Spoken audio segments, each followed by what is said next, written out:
Hey, Steve, it is so good to have you here. Thank you so much for joining me today. Thank you so much, Jill. I'm excited to be here. Good. All right, let's get into it. I always love to ask all of my guests to take me back, take me way back, and tell me, what did you think you wanted to be when you grew up? Yeah, it's a great question because the first thing that pops into my head was a pizza maker.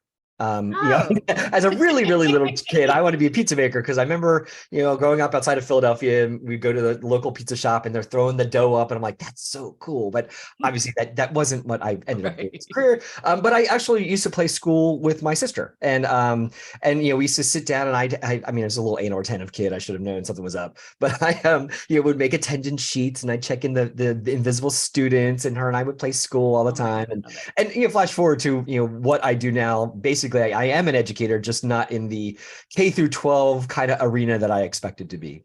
Yeah. Okay. So as our listeners will hear more, you'll see how that thread pulls through. It's great. So I know that you have a mission of making the workplace more diverse and inclusive and really encouraging people to live their authentic selves and to be their authentic selves in the Yes. workplace. So tell people, like, what does that mean for someone who's listening today? Yeah, one of the things that I'm so excited as another running thread through my career is having fallen into kind of the immersion or the intersection, or the smashing together or whatever, of both leadership as well as diversity, equity, and inclusion. And that's kind of been a thread since really I was at Disney many, many years ago.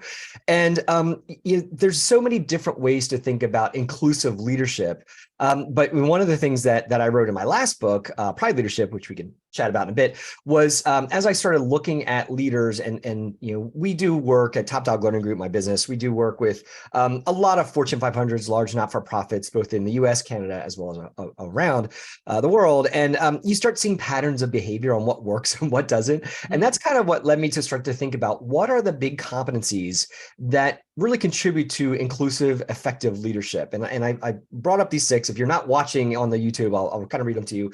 It's authenticity, courage, empathy, communication, relationships, and culture. And Mm. every leader I've worked with, these are the ones that if they're using these, they're rocking and rolling. And the ones who aren't rocking and rolling and crashing and burning aren't doing these six things. And so, authenticity is not by accident the first one.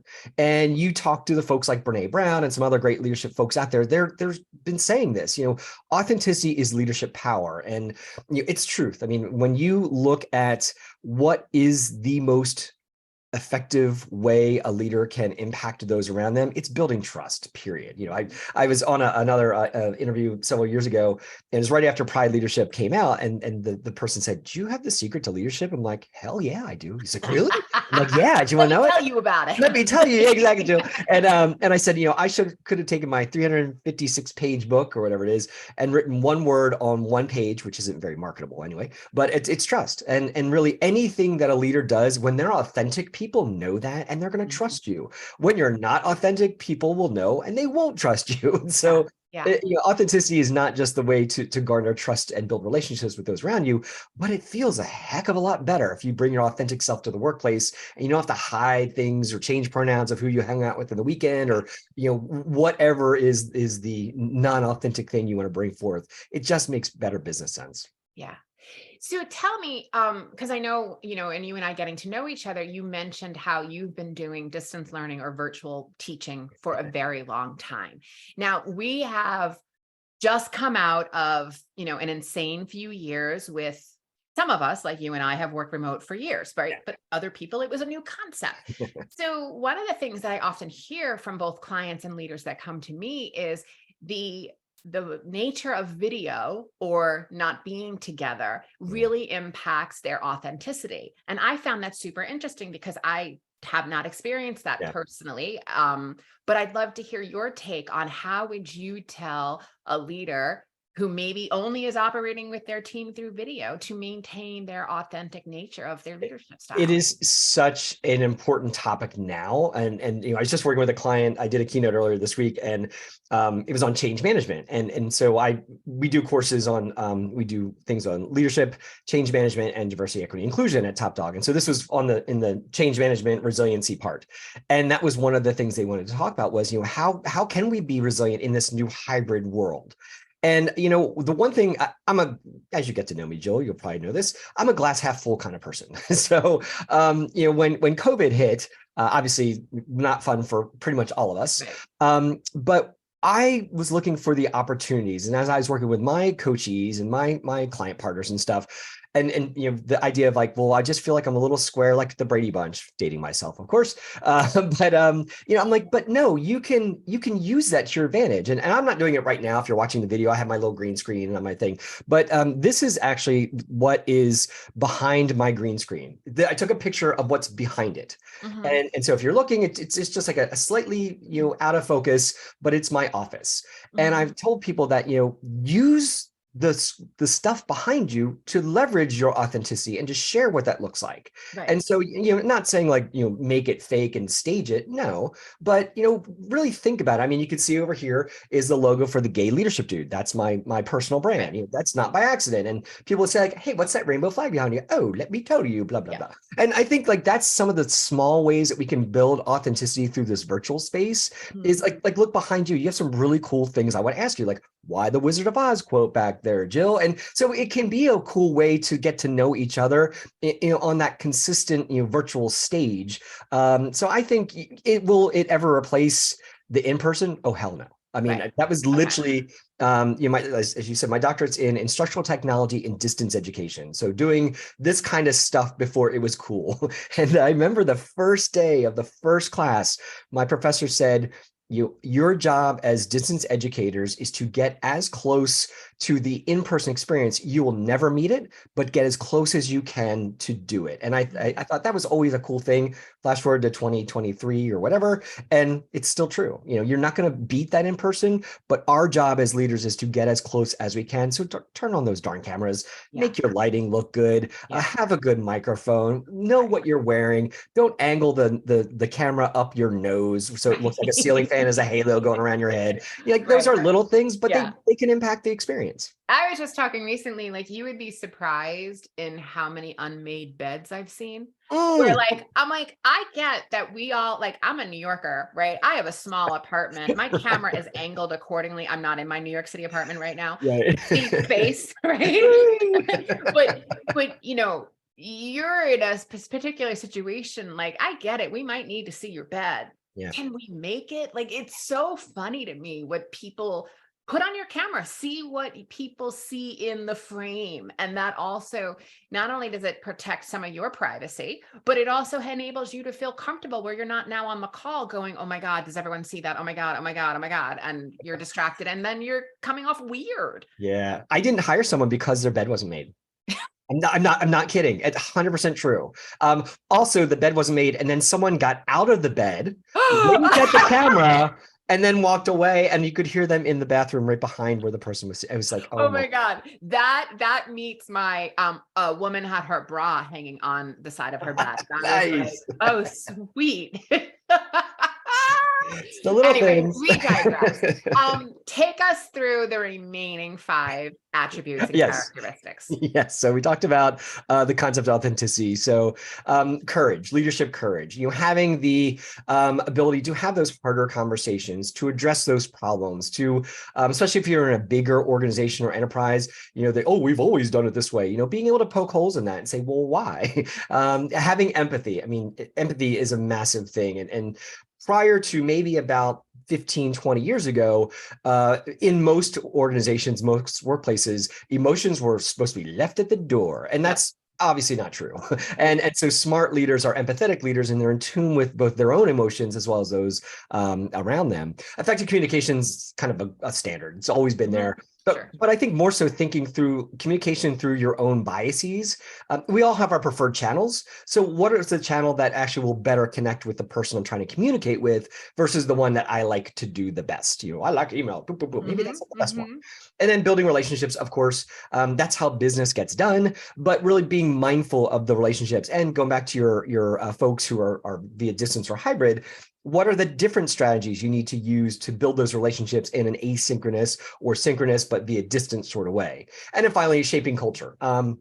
I'm a big fan of inclusive cultures. That's one of the big things we do with our client partners is help them create a more inclusive workplace. And what does that look like, big and small? What can I do to kind of shape that culture the way we want it to be? I love it. I love it. So let's go a little bit deeper on that. What is something, our listeners who are leaders, they're managing teams either in a face-to-face situation or they're potentially in a hybrid situation. What can they do like right now or, Yep. after they talk to HR and whoever else they need to talk to, right? Right. What can they do to start immediately creating a more inclusive culture? I love that you asked that, Jill. And for those watching or listening, we did not plan this, but this is literally my keynote speech I do all the time. Oh, look at that. So so it's already planned. But no, this is actually when I wrote Pride Leadership, one of the first chapters was how do you create an inclusive workplace? And then it goes through each of the 6 leadership competencies that we talked about. But I kind of boil it down into a 3-pronged strategy that any leader, and in my definition, leader is all y'all, as we say here in the South in the US. But every person has influence, and leadership is about influence. So I can be an individual contributor and still be a leader within my workplace. And so, if you're listening or watching, and you're like, oh, leader isn't me. I don't have direct reports. Shenanigans. Everyone's a leader in the workplace. So every leader can do 3 strategies. They can think in, speak up, and act out in order to create a more inclusive workplace. So think in is, get your own house in order first. Kind of look inward. A lot of think in, if I'm going to create an inclusive workplace, it's knowing what unconscious biases I might have. Yes. And the words and actions that I might say that could be exclusionary to some people within my workplace. And so if you Google Project Implicit, there's free assessments online, but it's really starting to think about your own unconscious biases and how they play out in your leadership self. So that's kind of the think in. The speak up is kind of looking at the folks around you and what am I doing to my immediate team and those who I kind of have more frequent interactions with to create a space that's inclusive. And I'll tell you a quick story, Joe, if I can. I was in Atlanta and I was there with one of my top doggers, which is what I call my consultants, and 38 other folks in the room from the client side. And this was kind of like a, yay, we're done our project, woohoo. So it was a very jovial, celebratory, everyone's excited. And we're just about to start the meeting. And at the head of the conference room table is the senior executive who sponsored the project, signed my checks, literally. And he and his gender is important to the story. So he's there talking to somebody. The voices start dying down. And you hear that senior executive go, well, you know how all women drive. Oh. Yeah, right. Oh. Your reaction was pretty much everyone in the room was like, what? But tell me. No one said a word, but we just kind of looked at the head of the table where that senior executive was sitting. Now, at that exact moment, by no one saying a word, talking about speak up, we were all engaging in silent collusion. We were silently supporting that stupid statement that executive said. And if you want to be an inclusive leader, you need to not do that. You need to not engage in silent collusion as one of the main ways to look at the speak up area. So one of the things that we do, and we'll put this in the show notes too. So I developed a little six strategies to help you beat silent collusion in that exact moment. Okay.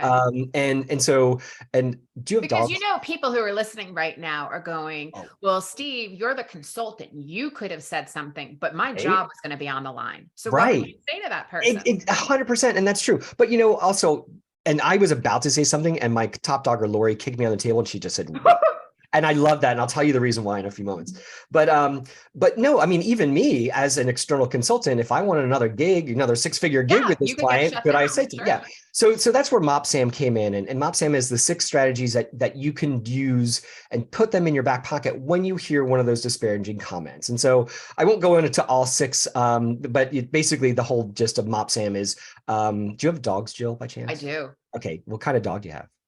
She is half Chihuahua, half poodle. Little mutt. Oh, that's cool. She's under my desk right now. Yeah, my dog is in the back, mini Labradoodle. But have you heard of a Hungarian pulley mop?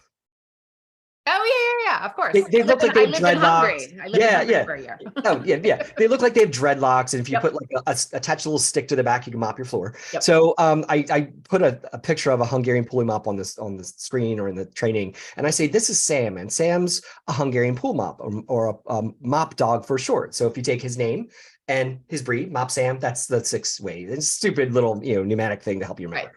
But my favorite one in MopSam is the A, and that's you ask a question. So Bob, we'll say Bob is the executive, said, you know how women drive. Someone, and could have said, and actually this is what happened, say, Bob, what did you mean by that statement? So what you're doing, and it's not, Bob, what did you mean by that statement? You know, Right, it's right. tone is everything. So, but what it does is two things. And one, it snaps Bob out of his most likely operating under that unconsciousness, you know, with his bias against women drivers. So it snaps Bob out of that typically. Two, it also sends a massive message that this is not how I roll as a leader. I want to create an inclusive space. That's not doing it. And so each of the 6 strategies have their pros and cons. They're very contextual. Yep. But that's my go-to one. Yeah. So any of us who are in those situations can say, wait, I'm sorry, Jill, what did you mean by that statement? And just let it sit.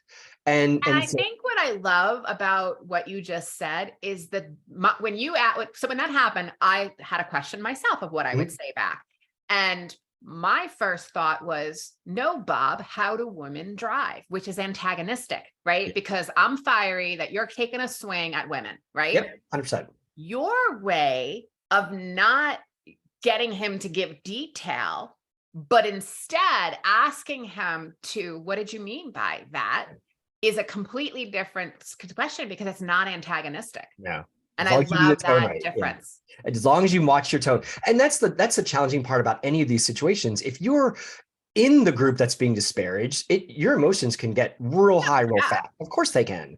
Yeah. So having these 6 in your back pocket is great. And what happened in the real story is I was about to say something. Lori kicks me, wait. And the reason she said that is because we had done an inclusive change project with them. We were helping them change their culture. And she's like, afterwards, she's like, that was like the most perfect litmus test to see if it stuck. And I'm like, you are so right. And it did, because there's a gentleman who wasn't even sitting at the table. He was kind of away from it. Fairly new to the project, fairly new to the company. All he did was fold his arms and went, damn, which is also one of the 6 strategies. It's saying a nod word. It's a S and that's the clinical version of damn. Right. But it was so brilliant because, I mean, no, it didn't directly address Bob's stupid statement, but it made it completely know that this young gentleman was not on board with that comment. Right. And then it didn't shame Bob to make him, come back harder at anyone. Right. So all have their value, but I think, having something like that helps us kind of keep the speak up piece of it. And then act out is really being your own Jane Goodall anthropologist within your business and looking for the different ways that you can build inclusivity into the work that you do. Little things like my pronouns in my email signature. Why that not only normalizes the concept of pronoun usage and getting them correctly, but it also sends a massive signal that, hey, Steve's a safe space for our trans and non-binary friends and other members of the LGBTQ community. But even things like I was working with a client partner and I got a call from the head of HR for them. I mean, we were done our project, but we still kind of kept in touch. And she's like, I wanted to tell you something. I'm like, what? Excuse me. She said, we changed our bereavement policy to include non-human family members. And I thought that was beautiful. Because talk about act out, did that create massive change and would that impact every employee? Maybe, maybe not. But for those of us, I don't have human children in this life. I only have canine children. But that made me feel seen as a canine parent. And when I lost my canine daughter, I mean, I was devastated. And to think through that business was smart enough to say, you know what? Families are all different types. We're going to honor that difference by having bereavement for non-human family members. I'm like, French kiss, beautiful. Beautiful. Well done. Beautiful. Love Think that. in, speak up, act out. Yep. Yeah. Okay. So this is the type of episode where I feel like people are going to now need to rewind and get out either their notes app or pen and paper and start writing these parts down, because you're making really helpful points. Again, that it's about actionable steps. It's about what you can do today.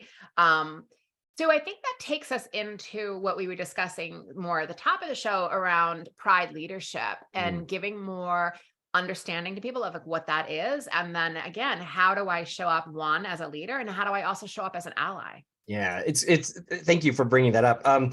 So 2018, I was at a conference, the National Gay and Lesbian Chamber of Commerce, and it was my first time there. And I was sitting there kind of sorting my business cards before a session, and there's a woman next to me doing the exact same thing. She's like, hi, what do you do? I'm like, consulting, blah, blah, blah. How about you? She's like, I'm a publisher. I'm like, there's a leadership book in my head. I've been doing this way too long. It needs to come out. She said, let's get that book out. And so started working with Jen Grace, actually in the New York area. You may know her. Publisher Purpose Press. Lovely, lovely, lovely. Just had a meeting with her yesterday for the next book that's in the works. Started working with Jen and her team, and I was just writing kind of a quote unquote generic leadership book. And that was with the same 6 competencies we talked about earlier: authenticity, courage, empathy, communication, relationships, and culture. But being in this space for about 30 years, you see those patterns as I shared. And then, Jill, did you ever watch Sex and the City, the original one?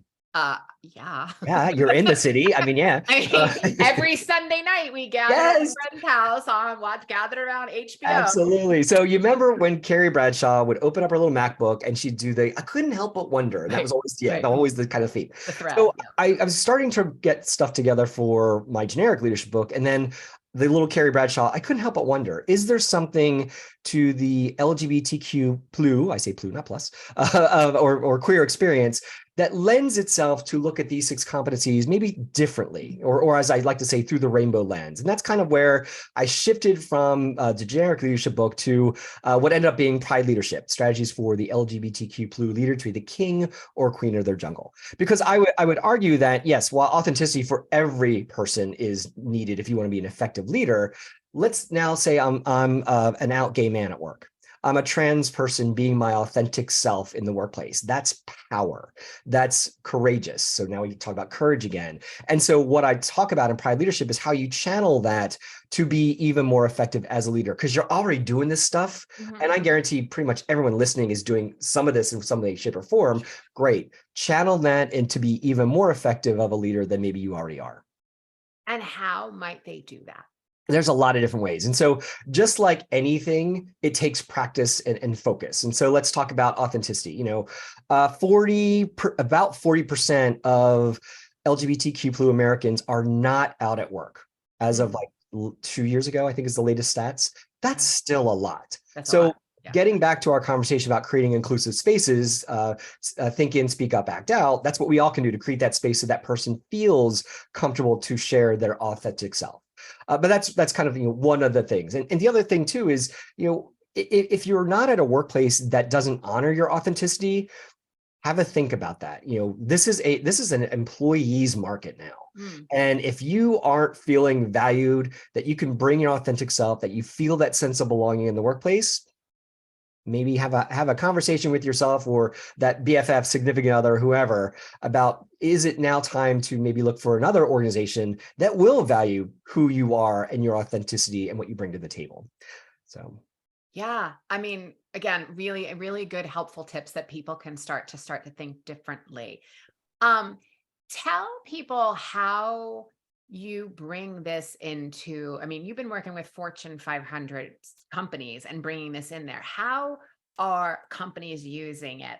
All right. Yeah. Beautiful slide with lots of leaders. And why I want to talk about that is, again, our listeners might be hearing this and saying, yeah, but my company's not going to do this. My company's not going to. But then when they start seeing names like Disney, AT&T, Accenture, Merck, Bayer, right? I'm just Bill and Melinda Gates. I'm reading behind your shoulder of all these different Universal Studios, KPMG, all of these top Fortune 500 companies that are bringing in, inclusive leadership with like yourself, right? How are they bringing you in? How does this get approved into the budget?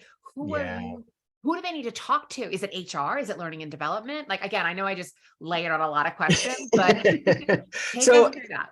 Yeah. So, I mean, obviously it depends on the company, depends on the structure. Typically how we engage with organizations is through one of 3 channels. The first might be generic HR. Someone in HR says, what, we really need to cultivate the leadership skills and the inclusive leadership skills within our workplace. So that could be one channel. Another could be the learning and development folks. And sometimes it's even more specialized. It's the leadership learning and development folks, depending on the size of the company or the organization. So those are the folks that are like, hey, we're in charge of making sure people keep growing and learning things.